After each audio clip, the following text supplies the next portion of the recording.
All right, sports fans, how's everybody out there doing? William Martin coming at you one more time here on YouTube with another edition of the 300 Pounds of Sports Knowledge Podcast. It's that time of the week, folks. My key games for this upcoming Saturday in the world of college football. I'm going to start off in the SEC as you're going to have the eighth ranked Tennessee Volunteers traveling to Baton Rouge to take on the 25th ranked LSU Tigers. And for Tennessee, this is an opportunity to show that they are for real. Tennessee's 4-0 right now. They're feeling good about themselves and they're thinking like they can do some damage this year in the SEC East. Quarterback Hendon Hooker has been very solid so far this year for Josh Heupel and this Tennessee offense. He's going to have a big game tomorrow afternoon if the Volunteers are going to go on the road and get the victory over the Tigers. Wide receiver Jalen Hyatt has been one of the better receivers in Tennessee's passing game, and I think he could have a good game in this one for Tennessee as well. Now, on the flip side for LSU, they have bounced back nicely following their opening loss to Florida State. Jaden Daniels has really gotten comfortable in this system for Brian Kelly. And I think Malik Neighbors could have a big impact in the passing game as well. You look at LSU, they didn't play good last week, but they found themselves down 17 to nothing to Auburn, and they came back and got the victory. And at times, you know what? You don't have to be pretty just as long as you get your hand raised. And LSU is finding a way. And I think they find a way tomorrow afternoon at home. Thus, I'm going to take the Bayou Bengals by the score of 34 to 30. Now, in Lawrence, you're going to have the undefeated and 19th ranked Kansas Jayhawks hosting the 17th ranked Horned Frogs of TCU. And don't look now, but two of the most unlikely teams at the beginning of the season that a lot of people expected to be ranked and undefeated at this point in the Big 12 are in this contest in TCU and Kansas. A fast start for the Horned Frogs and their first year head coach, Sonny Dykes. And regardless of where Sonny Dykes has been on his head coaching journey, the bottom line is his teams know how to score points. And we've seen that so far with this offense, which is led by quarterback Max Duggan. I think running back Kendre Miller could have a big time game in this one. You saw him go off last week against Oklahoma, and this TCU offense definitely wants to build off of that. But you look at Rock Chalk Jayhawk in Kansas, they're 5-0. They're feeling good about themselves. And this fan base is really rallying around this team. Quarterback Jalen Daniels has been solid so far for Kansas. And I think running back Devin Neal could have an impact in this game for the Jayhawks as well. 15 team sacks so far for Kansas, with 5 of those coming from Lonnie Phelps. I think this is going to be a back and forth affair throughout, but I'm going to take Kansas. I know they're a 7-point underdog at home, but I'm going to take the Jayhawks in this one by the score of 34 to 31. Now, back in the SEC, you're going to have Arkansas traveling to take on 23rd ranked Mississippi State. And for Arkansas, they're looking to put their two-game losing streak to bed. They lost to A&M, and then, of course, last week at home to Alabama. Of course, you know about KJ Jefferson. Running back Raheem Sanders is going to have to dictate things as well on offense to really kind of neutralize this Mississippi State offense a little bit. They can't score if they're not on the field. Of course, you know about what Bumper Pool can do at linebacker for the Razorbacks. And then Drew Sanders already has 6.5 sacks for a team that has 21. But you look at Mike Leach in Mississippi State, they're quietly going about their business in the SEC. They're 4-1 so far. This is a home game. We saw them get after Texas A&M last week, and this defense led by Jet Johnson is going to try to bring it as well. 6 interceptions for this Mississippi State defense, and that's going to be important going into this one. Now, offensively, you got quarterback Will Rogers and running back Dylan Johnson, but Ra Thomas at wide receiver is a guy that I want to keep an eye on in this one. And I think, overall, I think this is going to be a great game because Arkansas definitely doesn't want to lose 3 in a row, but I think it's going to happen. And I'm going to take the Bulldogs at home by the score of 34 to 30. Now, it's not that often that you see both Texas and Oklahoma head to Dallas for the Red River rivalry, where both of them are unranked. But that's the case right now for both of these clubs. Now, for the Longhorns, they're expected to have Quinn Ewers back at quarterback, and that should ignite things because anything to try to take some of the pressure off of running back Bijan Robinson is definitely going to be welcome. I think wide receiver Xavier Worthy can have a big time game in this game for the Horns, but also Jalen Ford and this defense. What are they going to do against an Oklahoma offense that more than likely won't have Dylan Gabriel? We saw Gabriel take that vicious hit against TCU last week, and he left that game and he was in the concussion protocol. So let's see if he's going to be available. But nonetheless, this Oklahoma defense was embarrassed last week in Fort Worth by TCU. How are they going to bounce back? That's going to be a big thing right there. I look at Texas, and if they saw that tape as far as what Kendre Miller of TCU was able to do running the football, I expect a heavy dose of Bijan Robinson in this one. And with that said, I'm going to take the Longhorns by the score of 37-21. Now it's between the hedges as you're going to have Auburn traveling to take on second-ranked Georgia.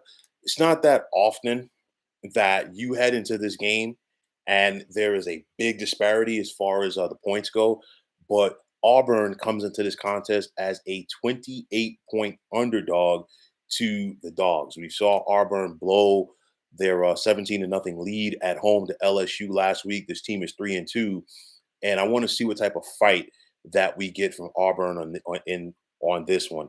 On the flip side, I want to see how Georgia's going to respond as well. They got tested last week on the road against a Missouri team that has been very game for a lot of opponents so far in the SEC. And for Georgia, it's one of those where they got to accept the fact that they're the defending national champions. Obviously, a lot of guys that were on that team are no longer there, but the bottom line is you're still the litmus test for everybody. So I want to see how the Dogs respond. But I think Georgia will respond at home, and I think they take care of their business. And I think an embarrassing loss here for Auburn could, be the beginning of the end for Brian Harsin there. But nonetheless, I'm going to take Georgia to roll in this one by the score of 44-17. Now, out west, there's going to be some exciting action in the Pac-12 tomorrow. First and foremost, at the Rose Bowl, you're going to have 18th ranked UCLA hosting 11th ranked Utah. Now, the Utes come into this contest favored by 3.5 points, but this is a game right here that is going to go a very long way in determining who gets to Vegas for the Pac-12 championship game. Things are really heating up out there.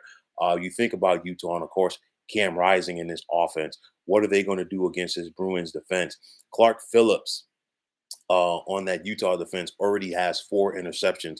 So will this Utah defense be able to get after and slow down DTR at quarterback as well as Zach Charbonnet at running back? It's going to be a very interesting nip and tuck back and forth type of affair. We saw UCLA get the best of Washington last week. Will they be able to do it again 2 weeks in a row against a ranked Pac-12 opponent? I'm not that sure.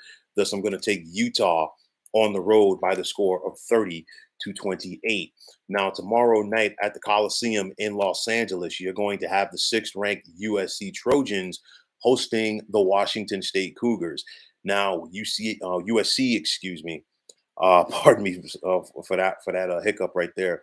But will the men of Troy keep on rolling? That's the big question. Lincoln Riley has this SC squad looking good right now, but make no mistake about it, Washington State will not be pushovers in this one. You think about Cameron Ward and what he and this Wazoo offense have done so far this season. And then you have a Cougars defense that has 18 sacks and they're led by linebacker Dan Henley. Now, Caleb Williams has picked up where he left off at Oklahoma last year. Of course, SC went crazy in the transfer portal, and they're making it big time with guys like Travis Dye at running back and, of course, Jordan Addison at wide receiver. This SC defense is improved. They're showing signs of life. 19 team sacks so far, along with 12 picks. And I think they get after Ward and this Wazoo defense. They're going to have to work for it a little bit, but I'm going to take USC at home by the score of 37-24. Now, in Vegas, you're going to have the 16th ranked Cougars of BYU clashing with the Fighting Irish of Notre Dame. Now, of course, this game is technically a home game for Notre Dame, but do not expect BYU to roll over for the Irish tomorrow night. Quarterback Jaron Hall has been solid for Brigham Young so far this season, and I think the connection of him and wide receiver Keanu Hill could be a problem for this Irish defense all game long.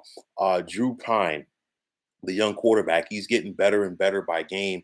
And then, of course, I think he's going to need to lean on the likes of tight end Michael Meyer, as well as wide receiver Lorenzo Styles in this one. And then you got the Notre Dame defense, with the likes of Isaiah Foskey up front. Will they be able to make things tough for Jaron Hall enough in this contest? I think this is going to be a good game, but I'm going to give BYU the edge by the score of 28-20.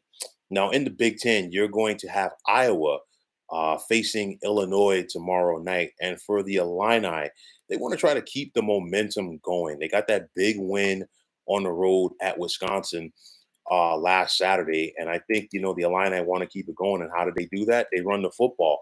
But you're looking at this game as a whole, and you have two of the better defenses in the nation. Illinois sports the third ranked D in the nation, and while Iowa is number 7.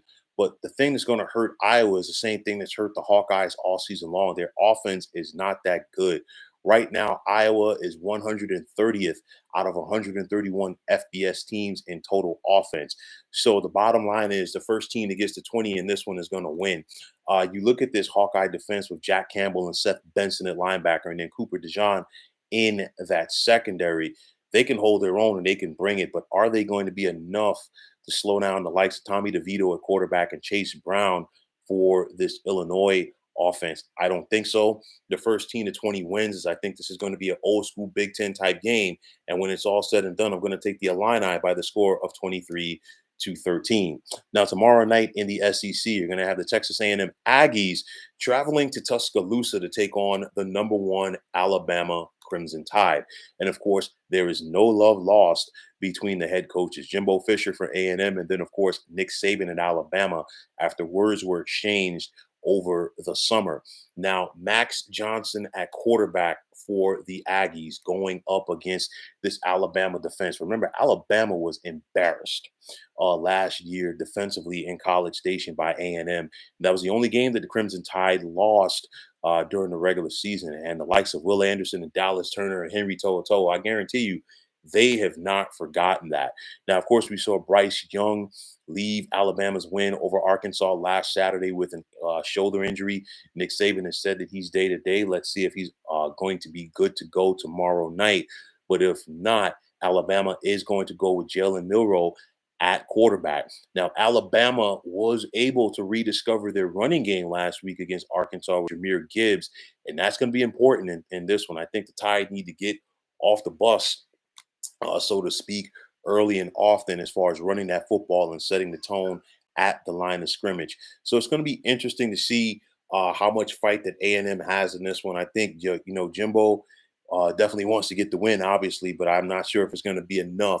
Alabama's favored big in this one, and I think they roll by the score of 41-20.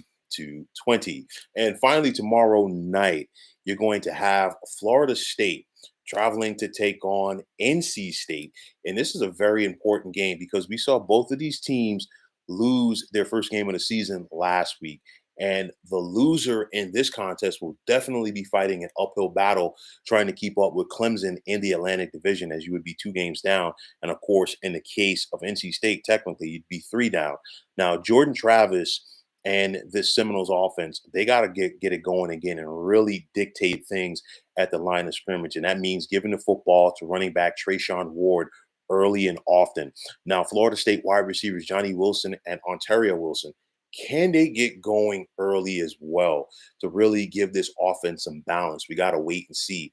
14 team sacks so far by the Noles. And will they be able to put some pressure on NC State quarterback Devin Leary tomorrow night? We got to wait and see. I think it's going to be a great atmosphere tomorrow night for college football in Raleigh. I think this is a back and forth game. I've really wrestled with this pick several times, but when it's all said and done, I'm going to take NC State at home in a close one, 30-27. So those are my picks, folks, for this upcoming Saturday in the world of college football. And as always, I want to take this time out to thank you for tuning into the 300 Pounds of Sports Knowledge podcast here on YouTube. I want to take this time out to thank all of you fine folks out there for tuning in. And if you have not already, please feel free to subscribe to this channel. Now, if you're on Twitter, please feel free to follow me at 300 Pounds of Sports. And like I always say, if you follow me, it'll be my pleasure to follow you right back. There's also the sports discussion group on Facebook at the Sports Depot 365. You can check it out, drop a line, and be a part of one of the better sports debating sites going on social media. So once again, fine folks, my name is William Martin. I'm signing off, saying take care and have yourselves a wonderful day.